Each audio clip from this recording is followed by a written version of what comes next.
আমাদের 3টা রাষ্ট্রীয় প্রতিষ্ঠানের পুনর্দখল করা লাগবে, বাংলা একাডেমি, শিল্পকলা একাডেমি আর ইসলামিক ফাউন্ডেশন। আপনি অবলীলায় শিল্পকলা একাডেমিতে পাড়া আওয়ামী লীগ আর ইন্ডিয়ান ট্রেন মানুষ বসায় দিলেন আর কাম করিচ্ছেন। হ্যাঁ, এতগুলা মানুষের রক্তের উপর দিয়া ক্ষমতা যাইয়া এই কাম করলেন আপনি। উপদেষ্টাগিরি ছাড়লে তো আপনি রাস্তায় হাঁটতে পারবেন না আসিফ ভাই। কি অবস্থা হবে আপনি টের পাচ্ছেন না?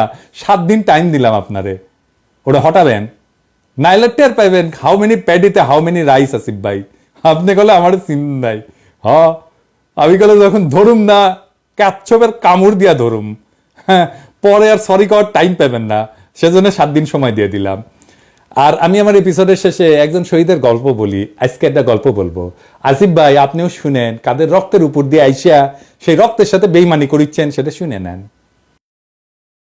একটা একতলার বন্ধ ঘর, সামনে লেখা মর্চুয়ারি, তার পাশেই আর একটা বিচ্ছিন্ন একতলা ছোট ঘরের সামনে মানুষ ঠেলাঠেলি করছে।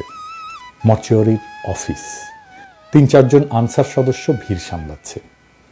কোনো রকম ভেতরে উকি দিয়ে দেখি একটা সরু টেবিল সামনে নিয়ে একটা বেঞ্চে 2-3 জন কর্মচারী বসে আছেন। তাদেরকে আপাদমস্তক ঘিরে রেখেছে জনাবিশেক মানুষ।